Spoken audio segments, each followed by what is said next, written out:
Welcome to our new episode of Speak Revenue. Remember, revenue is not a goal, it's a result. But a result of what? In this show, we turn our eyes from the output towards the inputs. We speak to sales leaders and entrepreneurs about their journeys. Join us on our quest to uncover and learn the root causes of success. Let's unpack what works for them and what didn't. Today, with my guest, David Polansky. David, thank you so much for joining my show.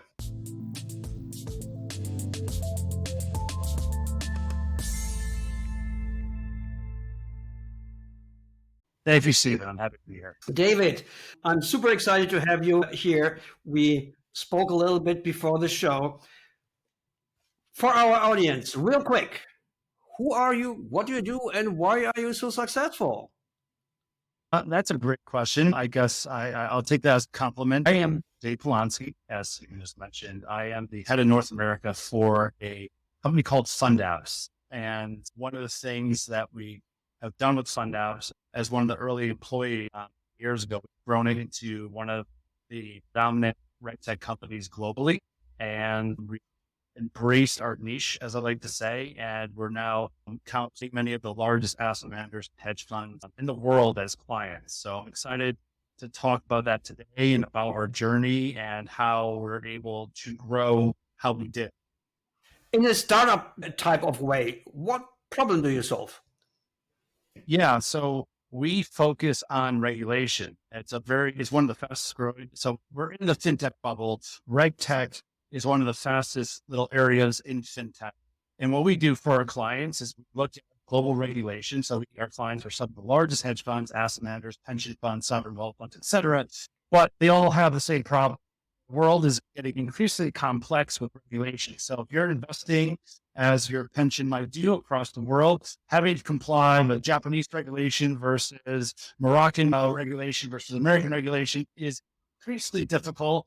It costs a lot of money. And if you don't do it right, you could get fined lots of money and you have a lot of reputational damage. So our goal was to solve that problem, how we can make the complexity of regulation more uniform. So we try to give what we call a plug and play experience, where so a client, once they're on board with us, they are going to have the ease of, say, compliance no matter where they are trading in the world or do whatever they need to do for financial regulations. So in simple terms, you're the stay out of jail card for everybody who's investing. Stay out of jail, sleep better at night, whatever motivates you. But we avoid hefty fines. Yes. We deal with a lot of nervous compliance officers who maybe had a rough go with a regulator. The one in Germany, BaFin, is notorious for shaking people down. It's a very stressful job. There's personal liability on the line, and it's an area that, fortunate for us, is only getting more and more difficult. So, like I said. Now, let me ask you, I know that you originate in Europe, a lot of countries, different regulations, perfect place to start something like this. The US is, by the way, great as well, because you have 50 states. Everyone has a little bit different regulations. So I know that you moved from London to New York, and I understand you were the first person on the ground in the US. You parachuted in and then built the North America operations. Tell us a little bit on what made you move to the US as a company, and what was your first day like? What is the first thing that you do when you expand to the US? Yes, you're completely right. Our founder, Andrew White, the niche was evident, obviously, in Europe with how it's just more regulated than anywhere else in the world. As the time in the late, 2016, we saw that we were starting to get more inbound leads. A lot of them from our clients in Europe who had either offices in New York or who just had like people who were global regulation. And we were really the first in the space. And so one day we were looking at the pipeline and we were seeing, 15% of the pipeline, around 10% of the revenue was now coming from North America. And at the time, actually, interestingly, there was a segment that we didn't really plan for, but Canadian pension funds we were getting a lot of interest from. And we talk more about that later, but we're seeing that the Canadian pension funds had a great mix. They're focused on regulation, almost like the European counterparts, and they have the resources budget of the American counterpart. So at that time, FundApps is a small company. It was 10 to 15 people, and we're looking around and say, this is the time we're going to do it. And I had a conversation with the founder, and we decided that we're gonna do this. We're gonna go ahead and launch our U.S. office. One thing that's unique about FundApps is, that time we were bootstrapped. We did not have any VC money. We were a profitable company, which was the benefit of, I guess, the benefit of being bootstrapped is that you're forced into having to be profitable, or your company's not going to exist very long. So we looked at our opportunity. We didn't have a huge runway to play with it. So we had to do it very economically and very strategically. And that was my mission. Incredible. How is the US different customer-wise, sales-wise than the US? A typical thing that I hear and that I can relate to, having been doing business on both sides of the pond. In the US, nobody picks up a phone.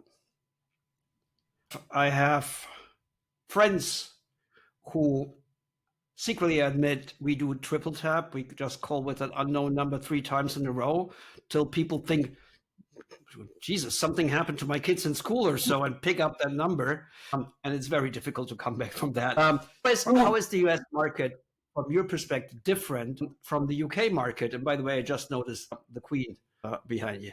Yes. I lived in the UK for 7 years and got citizenship. I always got to pay respect to the Queen every morning. But to rewind, one of the things, so I decided we're going to go for it. I pack up, I leave London, I move back to New York, and this is in the heyday of WeWork. I have a little tiny glass box in a WeWork, me and an Amazon Alexa to keep me company. And I made a pact with our founder saying, we'll try it out. And if in a year we don't find that it's receptive like we think, I'll go back to London and we'll continue doing this in Europe.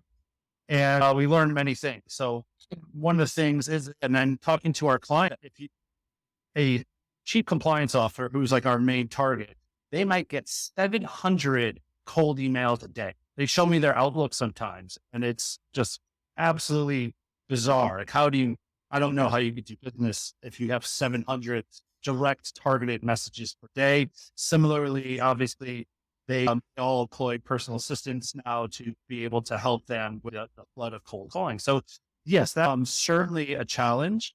I think the challenge that we had was we had zero name recognition. We were this bootstrapped British company trying to sell the largest hedge funds and asset managers in New York.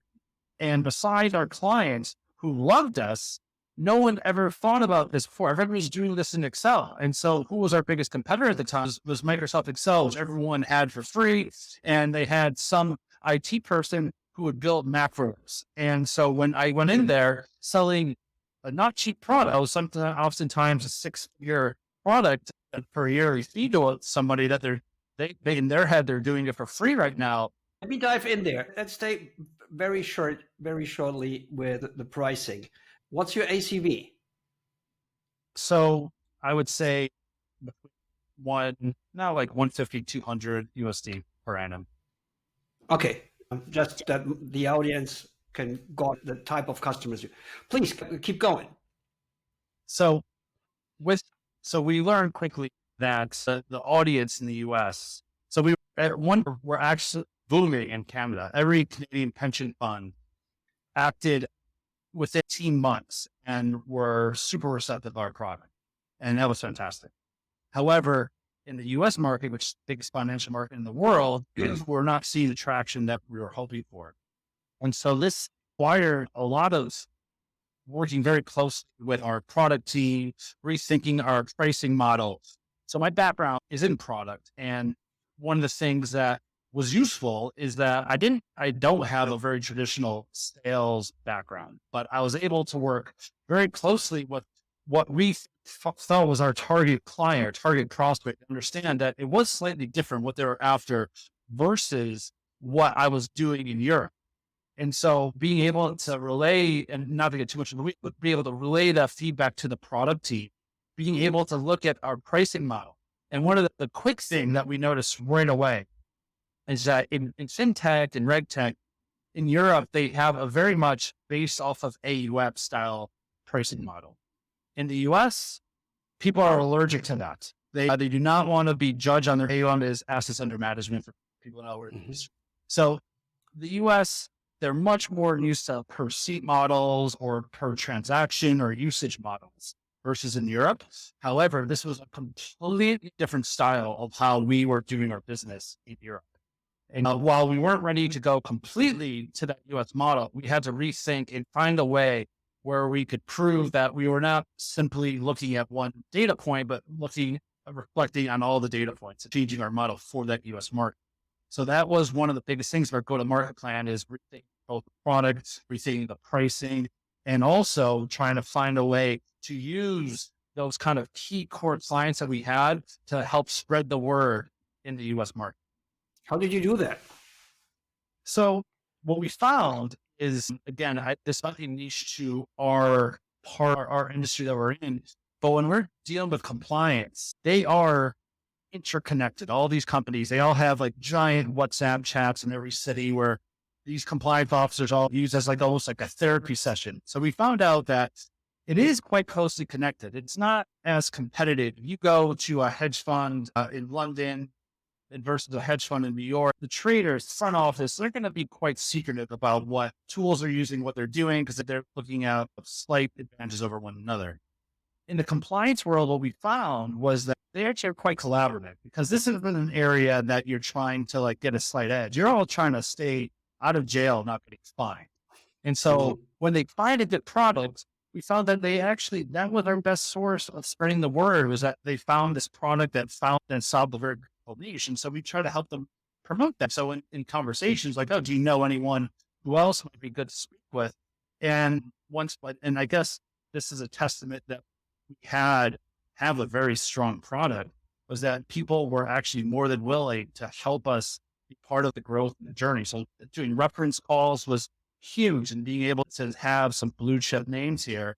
And so being able to rely on the brand that our product had, or I guess not the brand, but the reputation from the users, helped us grow a lot in the US. Sounds like a lot of people business but let me go back, because I think this is a frequent problem or challenge that a lot of startups are facing. Is that how you overcame the I can do this with Excel argument? So it was a combination. One, the amount of regulatory change. So in Europe, they introduced something called Transparency Directive, which was monumental. The US introduced certain regulations, places like Japan and Hong Kong. So there was macro effects in the industry, and the regulators also started finding more. So there's both the macro impact of just the industry becoming harder and harder to do in Excel. And also at the same time, I remember when I joined over 8 years ago, saying that we were in the cloud, it was not accepted. People were not, sensitive information, sure, but the cloud was not mature enough. It was not widely used enough. So we're battling the fact that you're in the cloud, but the cloud was also what made our product head and shoulders above our competitors. The fact that we were cloud-based, the fact that we could push out updates the second, the Hong Kong regulator changed something, it'd be out the next week. We had a clear advantage using clouds, but in America, they were so petrified of the cloud and AWS, which is our cloud provider. So 2 things happened. 1, the regulation just got more and more difficult. 2, with certain SOC 2 and ISO 27001, all these standards became more obvious and more comfortable. So we could go to a CTO and say, look, your data is safe with us. So those 2 things happening at the same time really been almost perfectly. And then combined with, for us, COVID, where everyone had worked remotely and all the on-premise solutions fell over. So those kind of 3 things happening elevated us to a whole new level. Yeah, no, that makes it reminds me of the early days of Salesforce, where it was vice versa. Salesforce was struggling to get a foot in Europe, where all the big companies that could afford Salesforce would go, like, no, I want something on premise. I'm not giving my company data on the internet. I think this industry by industry, as you disrupt those industries, has to face this obstacle. Tell us a little bit about your go-to-market motions. You're talking to compliance officer. They get 700 emails a day. I can relate to this. I've been a compliance officer in a fintech startup many, many years ago when things were still pretty simple, and I'm getting a lot of emails. How do you reach out to them other than word of mouth? We try. So first question, simple. Do you do outbound or inbound? And my definition of outbound and inbound is outbound is if you talk to people who don't know you. Inbound is if you talk to people who know you. Yeah. So we tried both outbound and inbound techniques. I'll tell you some successes and failures. I should also start by saying, since you raised Salesforce, we chose HubSpot because we wanted to have an inbound focused CRM system. So we knew that we looked at our target audience and said, we're selling to compliance officers. From what we have gathered, these are people who are not as receptive for outbound. If we give them a lot of good information, we want to be a thought leader. This is the approach that we want to go. So we chose a CRM to align with that first of all. But when I came to the US, I tried that, direct mail. I remember we came up with clever schemes like that to directly poke fun at people using Excel. I'll try to make analogies with that, sending them to thousands of compliance officers. And the hit rate was god awful. It's terrible. And then we tried obviously conferences, sponsoring conferences, which found success in. And what we found was the more niche we can go, and there's thousands of conferences in the financial world, the more niche we could get, the better and better. And that's where but we didn't know that. And if you Google it, we weren't getting the results that we wanted. So again, this was talking to our customer. Where do you go? Where are you getting value on? We learned something really important there. We learned that compliance officers need to get credits in order to remain certified and be able to be accredited. And so there were certain conferences that they had to attend in order to remain accredited. And obviously, these were a gold mine for us. So finding out that niche was great for the US and finding the conferences that were reputable versus the ones that were full of other ventures was an important part of the journey. Direct mail wasn't really that strong.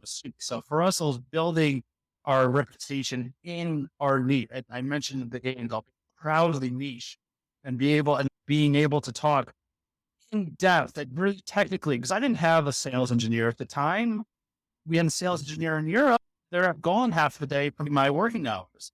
So being able to go at their level and speak to a compliance officer and be as technical as they are was really helpful. And our brand grew because we separate ourselves from the competitors, where we call them Swiss Army knives. They have 50 products. They all do mediocre. We had very niche products that sell, and people who found the quality in our products spoke to other people. So that network. Did you ever notice that the Swiss Army knife has a wine opener? What type of army is that? Anyway, a relaxed army. A very relaxed army. A very relaxed army. When you reach out, when you go to conferences, is that generating inbounds, or how do you just sponsor them and there is your name? Do you do speaking engagement? How do you convert this into a closed deal? So I'm going to butcher if I forget the name of the effects that one that I believe in, but it's coming back to the fact that there are obviously huge industry players, the C's, the Bloomberg. There's just these huge bodies that sell all the products in the world that people have that name recognition. So for me, a successful conference, so we go to conferences, we know compliance we are going to be at. Sometimes, we sponsor, sometimes we just attend. But it's the idea that even if we don't have the most fruitful conversation, it's the fact that people get that name recognition. There's some effect. If you Yes. hear our names three Now they times, know you. if you hear names three times, there's a trust factor. Yeah. Okay. If you hear a name one time, you're not going to remember the next time if there is an email coming from that person or someone on that WhatsApp group says, oh, we solved the problem with this. But if you see FundApps at the conferences, it comes up, you might get that, maybe that cold email that comes in from an SDR, you'll see the name, like, oh, actually, I heard this coming before. Oh, it came up in the WhatsApp chat.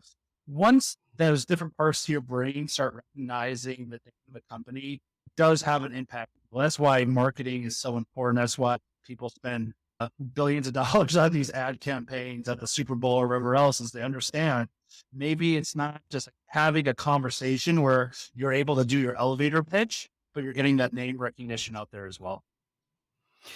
Are you now 2023, almost Q4? Are you now in a replacement market where you have to replace your competitors, or are you still harvesting Excel users?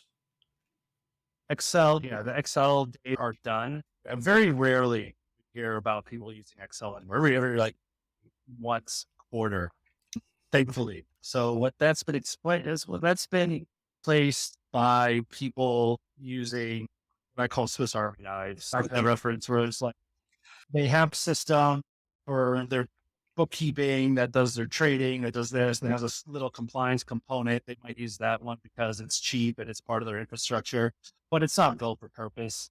My industry is going through a lot of M&A activity. Any of our main competitors have been acquired in the past 18 months, and that caused a lot of disruption. It also gives a good opportunity for us because their clients are going through that disruption. As people know, with M&A, usually you're going to see a lapse in service, a decrease in service. It takes a while for companies to reorg afterwards. And it's a great opportunity for a company that is still majority employee owned to be able to grasp that market. So for us, the game's changed a bit. There's less proprietary, there's less Excel, but the total addressable market for us has continued to increase as regulation introduce new services that hit different parts of the market. And so we are very strategic in how we're thinking about our next year to 3 years of growth, because we have a pretty unique opportunity with both what's happening from a macro level, the industry, but also our competitors be all acquired and reordering right now. You mentioned SDRs earlier. That makes me wonder, how have you set up your sales team and your sales motion? Do you have full cycle AEs that do the prospecting as well as closing the actual deals? Or do you have them set up in teams of SDRs, BDRs / AE sales reps that opener closer, where one sets appointment and the other tries to bring that home? I guess like the overall structure we decided on was a regional structure. FundApps has New York based, London based, Singapore based, and all those structures have SDRs, what we call sales managers, which I think you call an AE. And then we also have account managers who are responsible for growing current business at like current clients. So do they work together in a pot? Does an account or a customer stay in the same group of people? Yes. So it would be regional based. Now, so we do have SDR. Back to the kind of outbound versus inbound conversation before. We found, again, being as targeted as humanly possible has been a huge, that separates us. Fortunately, and I'll give you an example. Fortunately for our SDR, there is some public information about regulatory filings and stuff. It's stuff that you cannot automate. You can't have a blast with 5,000 emails on it. But if you spend the time, you'll learn a lot about your target prospect. And if you could write a specific email towards that, we found hit rates much, much higher than when we used to just like what we call machine gun style, just cold. Now, Now, what that SDR is responsible for is finding the correct client or prospect, having a call to understand, qualify them, and then transitioning them to what we call sales manager, who is going to do the full cycle of basically the introductory conversation and demo and for us, a deal could take quite a long time. It's very technical. This is a product that once people buy, they're not going to want to buy anything for another 3 to 5 years. They really want to buy it and be confident in it. And we're also dealing with, again, knowing your customer. We're dealing with compliance officers. These people are drilled to be detail oriented, they're not good at their job, and to make very rational decisions. Or again, they're not. Yeah.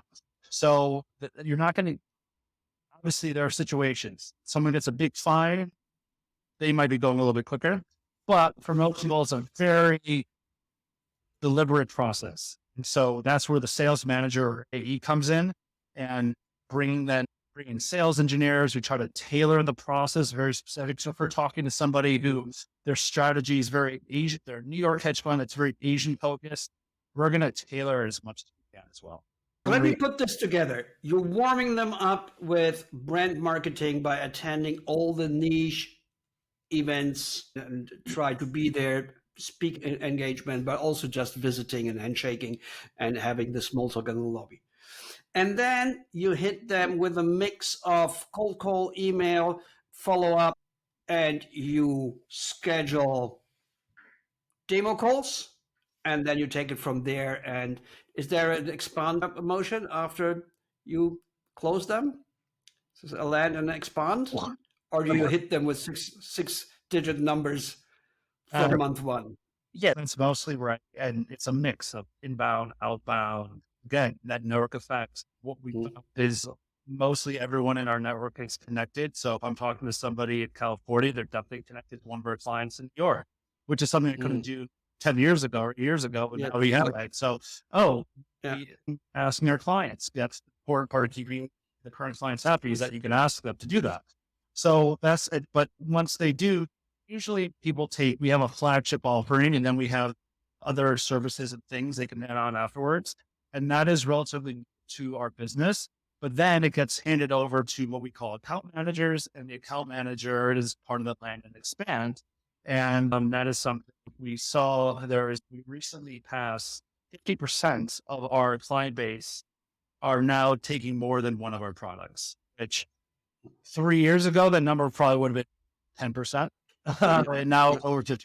Land and expand is a big part of the SaaS model, of course. David, last question. You moved to the US a couple of years ago, first man on the ground, get everything going.